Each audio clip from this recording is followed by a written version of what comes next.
Hello and welcome to the presentation of our China trip. Tim, Laura, Marco, Kay, and I left for China on July the 31st.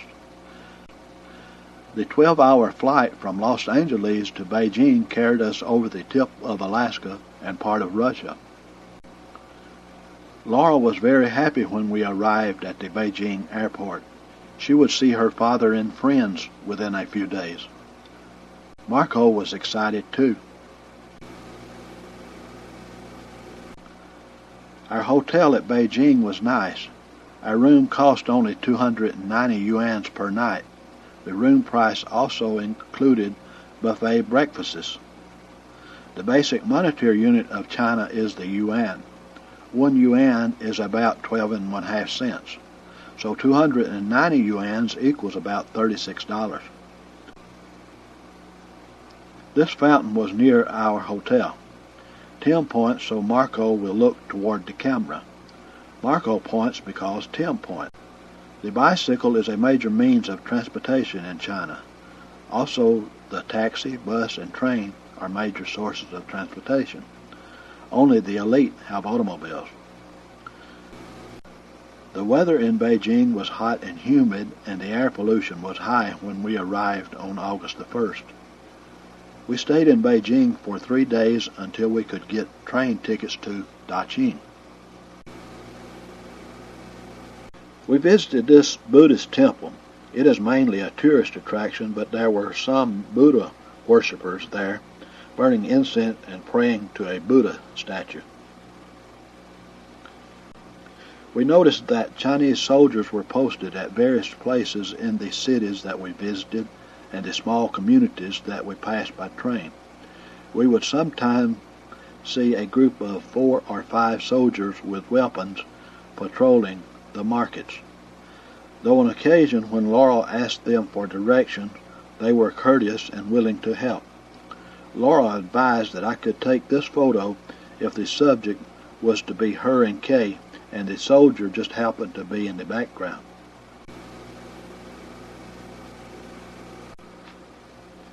Fruits and vegetables were cheap and plentiful. China also has modern supermarkets and department stores. We were very blessed having Laura to interpret and bargain for us.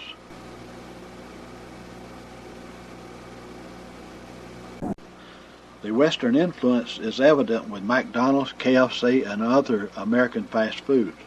Cell phones are very popular, so is Western-style clothing. Unlike in America, where we dial 911, in China one dials 119 in case of emergency. The train ride from Beijing to Daqing took 19 hours.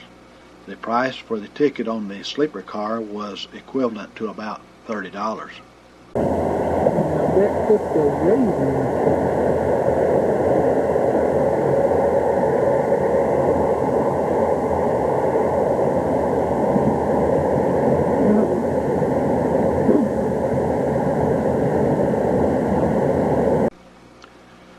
When we stepped off the train, Laura was even happier than when we landed in Beijing.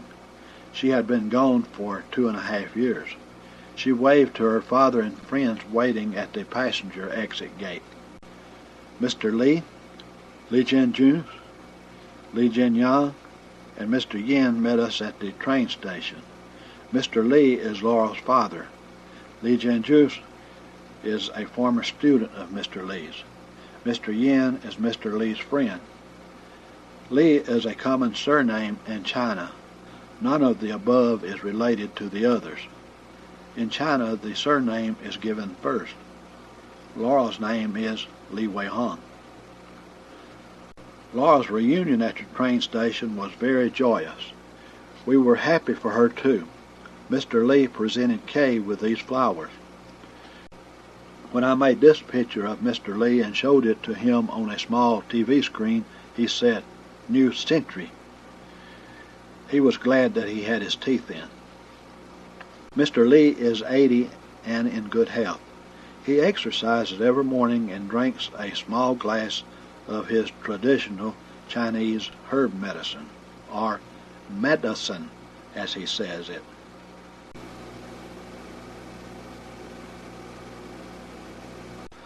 These two little boys let Marco play with their little cars. This is downtown Daqing. One of the first things that Li Jianjus told us was that they had a McDonald's and a KFC.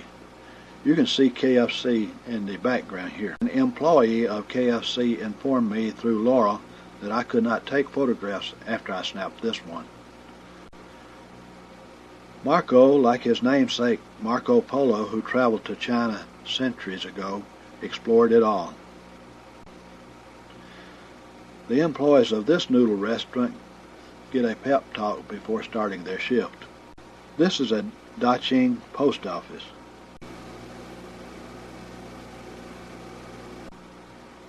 There are watermelons for sale here. This three-wheeler was a good way to come home from town when we had several items to carry. The guy was excited because he had foreigners as customers. He only charged 2 yuan for the 1 mile trip. The item that Kay is holding belongs to Laura's friend pictured here. Laura had us guess what the item is used for. What do you think? Looks like these two kids are having fun. Fresh boiled or roasted corn was for sale by street vendors just about everywhere. Mr. Lee's apartment, where we stayed, is on the ground floor of the building in the background. Oil wells are abundant in Daqing. This one is in a small park near a window of Mr. Lee's home. From that window we saw this lady worker clearing weeds in the park with a sickle-type blade on the end of a long handle. Most of the commodes in China are at floor level, like this one in Mr. Lee's home. There was an adult-sized potty chair hanging on the bathroom wall that one could fold out to sit on, provided there was enough time. This outdoor restaurant was a favorite place of Tim's for breakfast. The city was going to host a large sporting event, so the government tore this shack and others like it down a day or two after I took this picture. The vendors were able to continue operations, though. Some of them then used large umbrellas for shelter. This horse-drawn cart was part of the traffic on a busy Daqing street. The tall monument in this picture represents Daqing as being the oil city. 1/3 of China's oil production is from the Daqing area. 2 years ago it was 1/2, but oil has been discovered offshore and in a desert part of China since then. Fruits and vegetables were plentiful in Daqing too. Next time someone asks you, what does that have to do with the price of eggs in China, you can tell them that they weigh the eggs and sell them at 1 yuan per jin. Now I don't know how much 1 jin is in American weight, but you get over a dozen eggs for 1 yuan. Not everything in this market is fruit or vegetable. These brown, fat, juicy worms are considered a delicacy when boiled. Tim said they taste just like grub worms. These are some of our English Coner friends. English Coner is a group that meets once a week to practice English. Since English is considered the international language, there is much interest in China to learn English. We went to the meeting 3 times and met many of Laura's friends there. The meetings lasted from 1 to 2 hours. We were quizzed with all kinds of questions about America. We learned a lot about China too. We visited the family of this friend of Laura's after an English Coner meeting. The friend's father is about my age and is a retired oil plant manager. 这个本来就是他在这块儿的话，他在这儿的气氛就非常好了。但是因为他说了，他必须得回去，他得看这个孩子里边。这边看一看。Hello。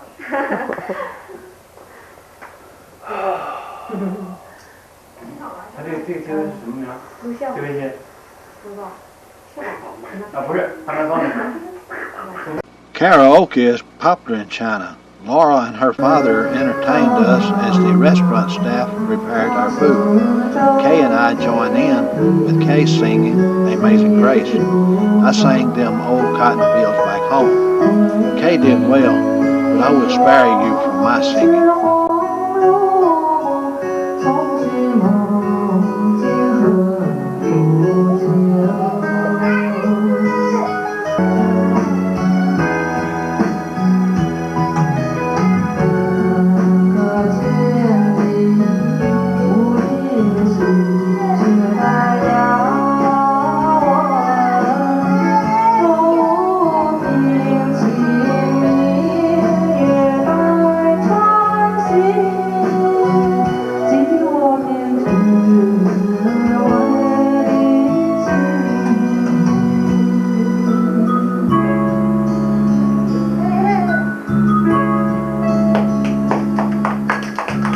Just now the name is please the moon, bright moon, please give my love to my lover from 1,000 miles away.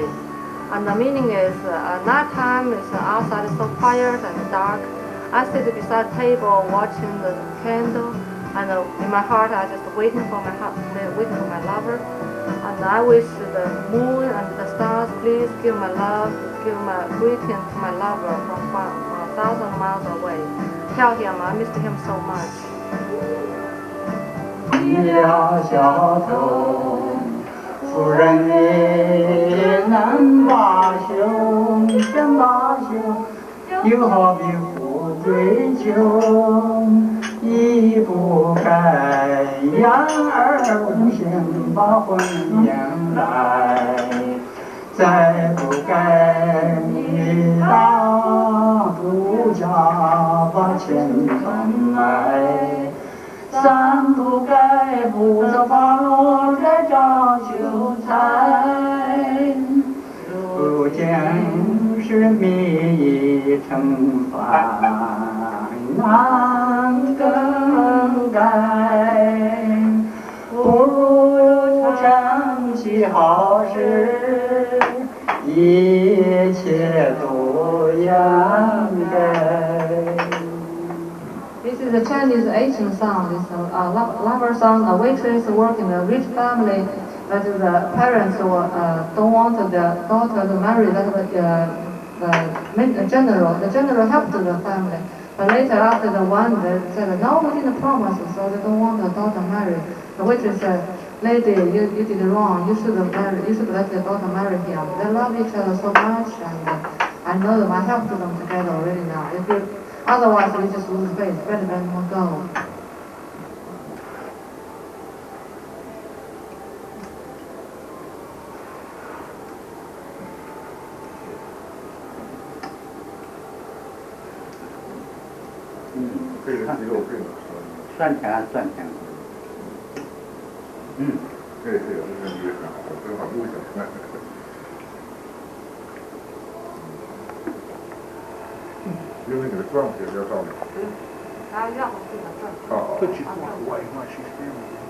Do you need me to turn the table to see the guitar clearly? Yeah, turn it a little bit. On the sits side.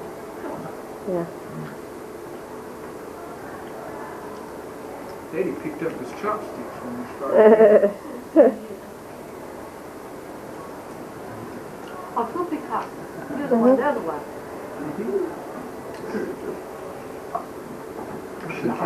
It's made of turnip. I'm worried about the turnip.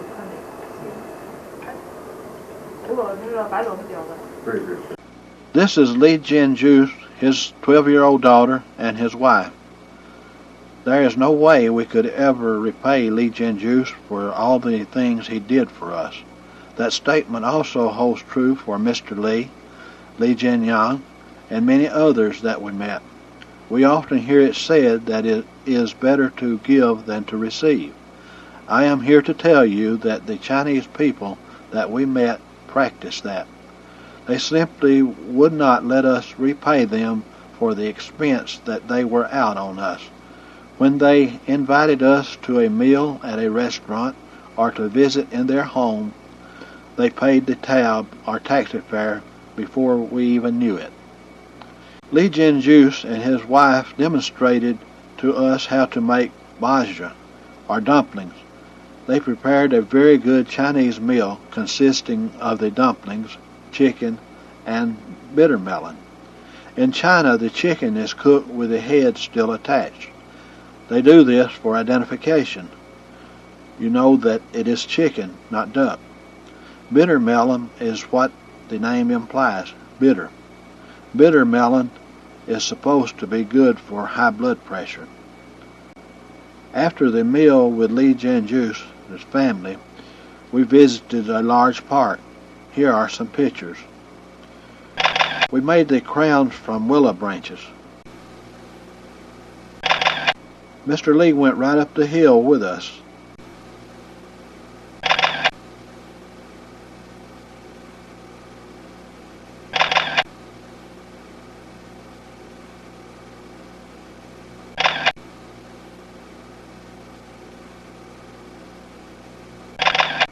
In China, babies only wear diapers until they are 6 months old. Then they wear pants that are open in the straddle, as you can see in this video clip.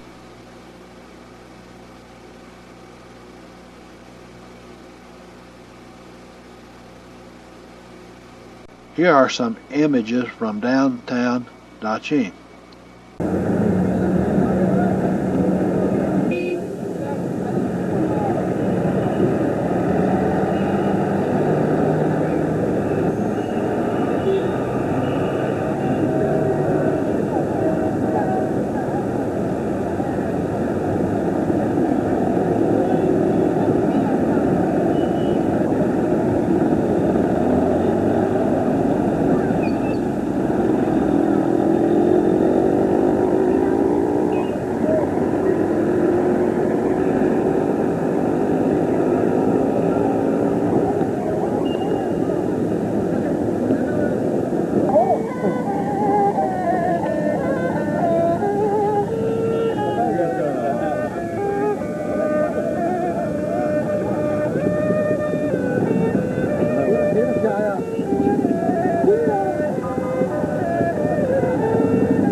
When Kay bought a sheet, she first picked out the material. The material cost equivalent to $3. Then she had the material hemmed. This cost 1 yuan, that is about 12.5 cents. Here is a woman beggar in Daqing. Tim, we took a 2-hour bus ride to Harbin one day.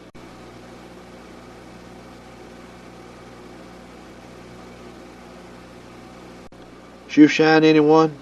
Only 1 yuan. We visited an old Russian Orthodox church. It is a tourist attraction only.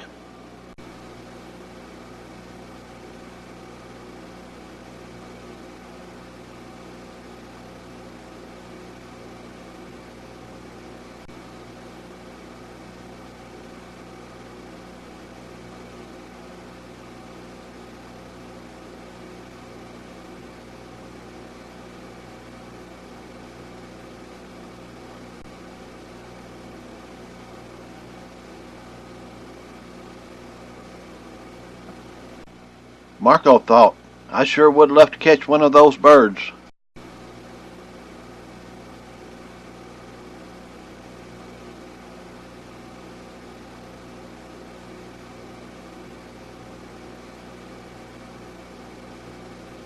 Uh-oh.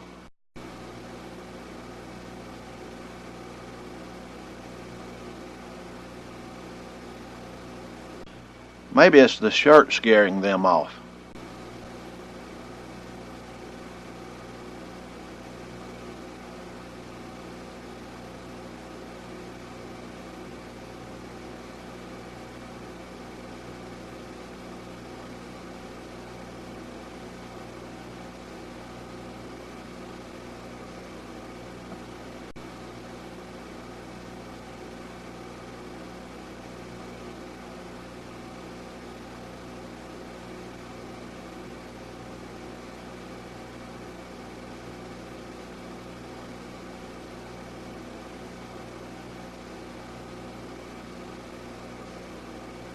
No, it wasn't that.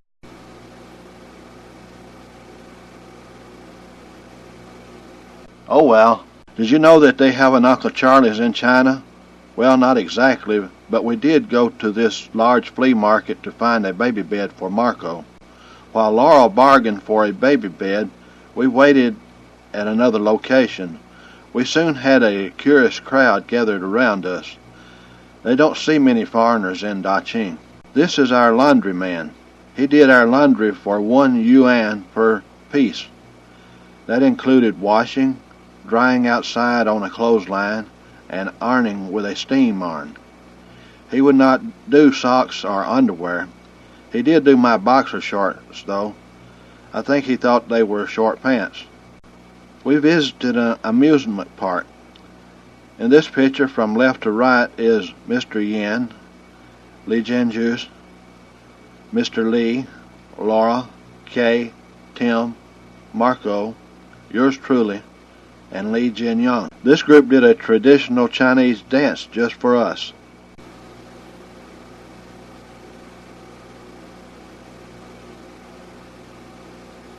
Because we were foreigners, people often wanted us to let them make their picture with us.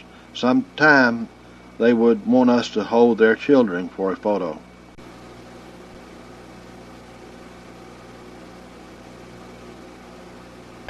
Here are a few pictures of the amusement park, including one of Mr. Lee and Mr. Yin.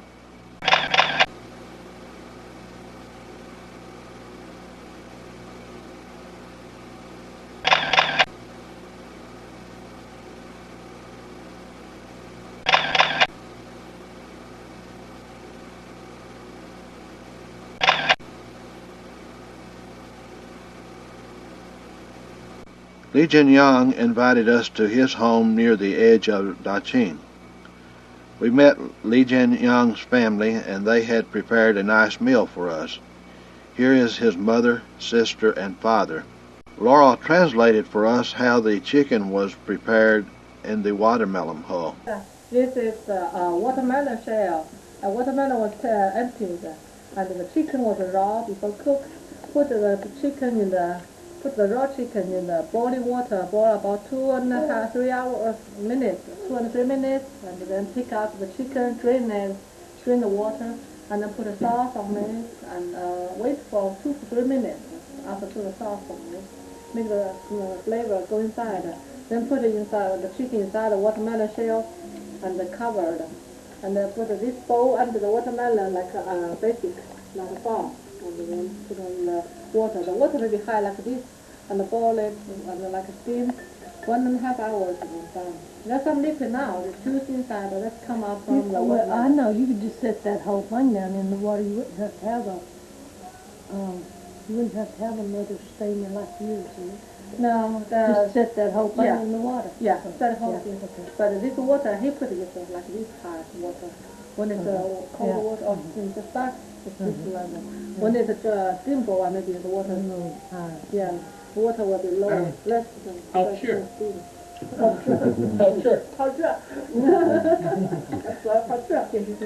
Whatever you say. Lee Jin Young's father works as a gardener at a big oil plant. He showed us video of the flowers that he grew there. The father liked videoing just about as much as we do. Lee Jin Young's father grew this vegetable garden with only hand tools and natural fertilizer. He insisted on sharing with us.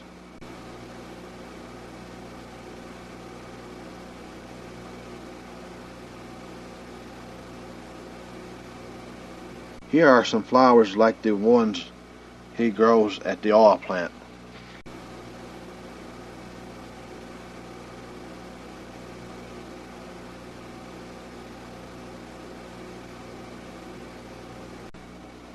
Lee Jin Young hired the drivers of these three-wheel Volkswagens to ride us around for a short while. These children had fun on their pogo sticks.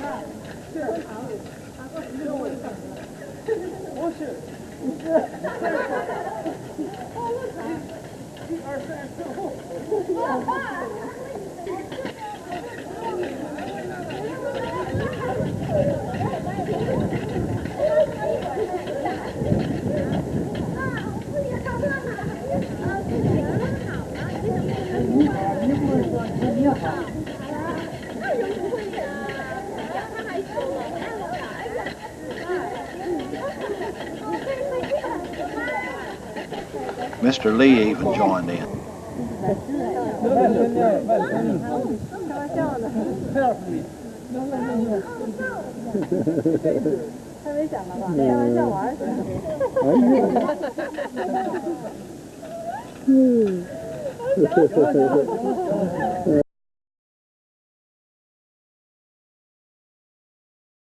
This is Laura's factory worker friend.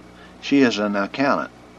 She invited us to her brother's restaurant for a meal. In this picture, the little girl on the left is her daughter. The little boy and other little girl are her nephew and niece. Anda is known as the Cheese Town. We traveled there by bus one day. Here are a few pictures we made there.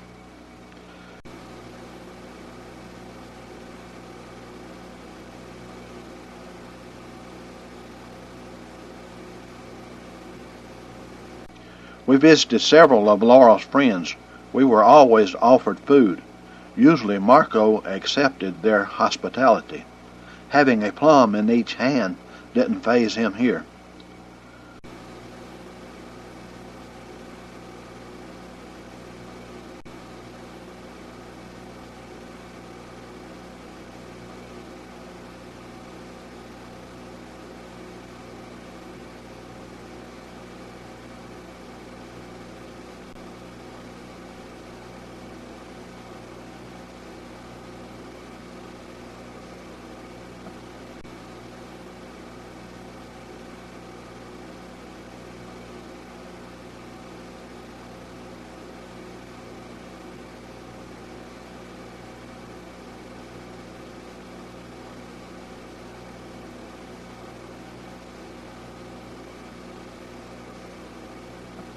The night view from high atop this TV tower was awesome.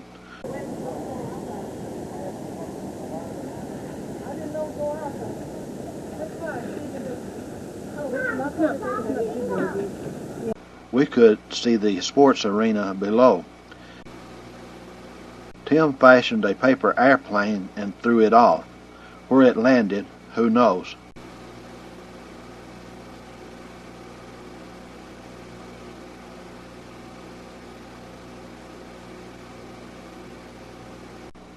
This young lady is quite an artist. She paints names on mats using pictorial Chinese characters. While she was painting some mats for us, a crowd gathered around to watch. I noticed this peasant in the crowd. Most peasants are in the southern part of China, so we had not seen any of them. I wanted a picture, so I panned my video camera around the crowd and back down to the artist.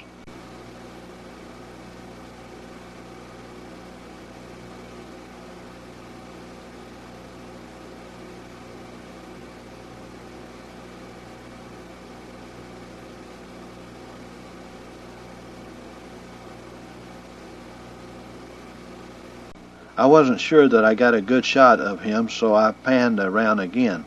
This time, as the camera moved around, he moved on out. We returned to Beijing on August the 28th. We visited some tourist attractions, including the Great Wall and the Forbidden City. At a wax museum, Laura dressed as an empress. Here is a slideshow. The first few slides are of an area where 18 emperors of China are buried.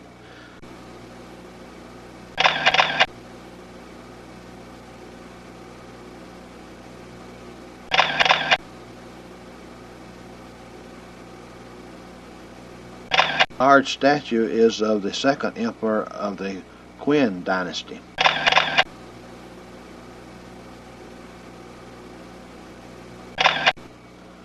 Now we are at the Great Wall.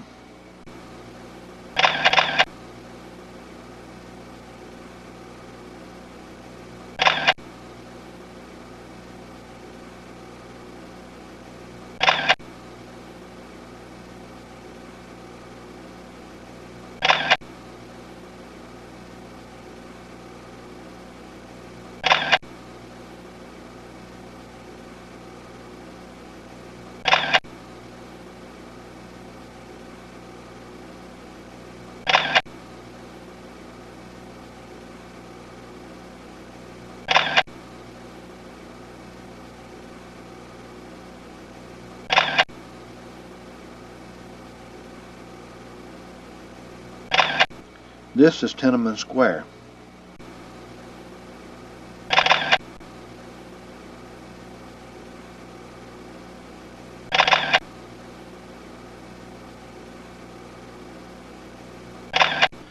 These young ladies wanted to have their pictures made with the foreigners. We are now at the Forbidden City. It is called Forbidden because the emperors lived here and the common people could not enter.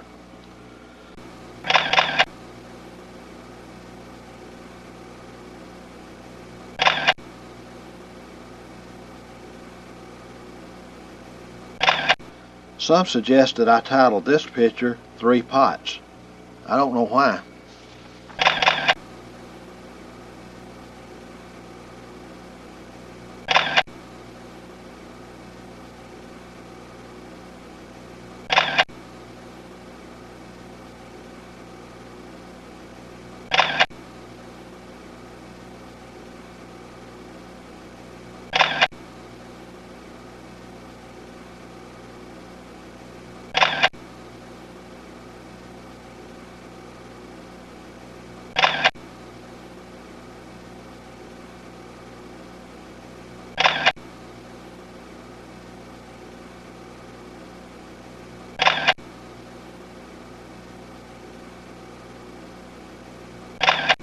The sign says 13.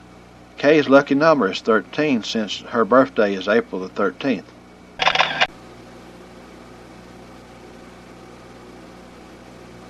Here are a few slides of Beijing.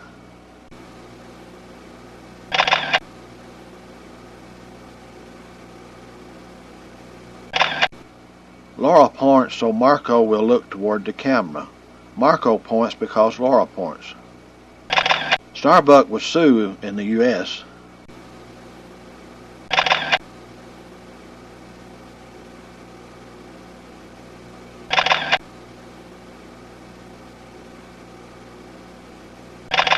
I got a haircut before we left Beijing.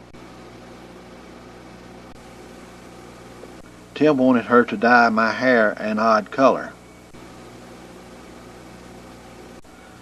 The haircut cost 10 yuan. Equal to about $1.25.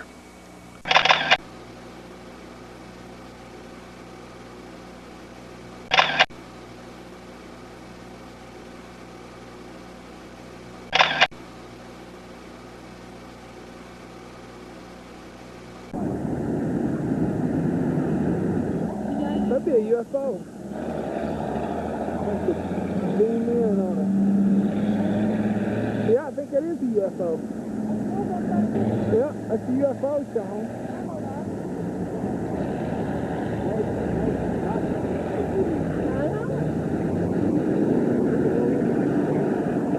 Looks walking around without no tire store carrying. Remember the TV tower back in Daching, Tim? Nah, it couldn't be. Or could it? Kay and I flew back to Los Angeles on September the 4th. Tim, Laurel, and Marco will return home the last of October. Thank you. We hope you enjoyed our presentation. We will be glad to try answering any questions now.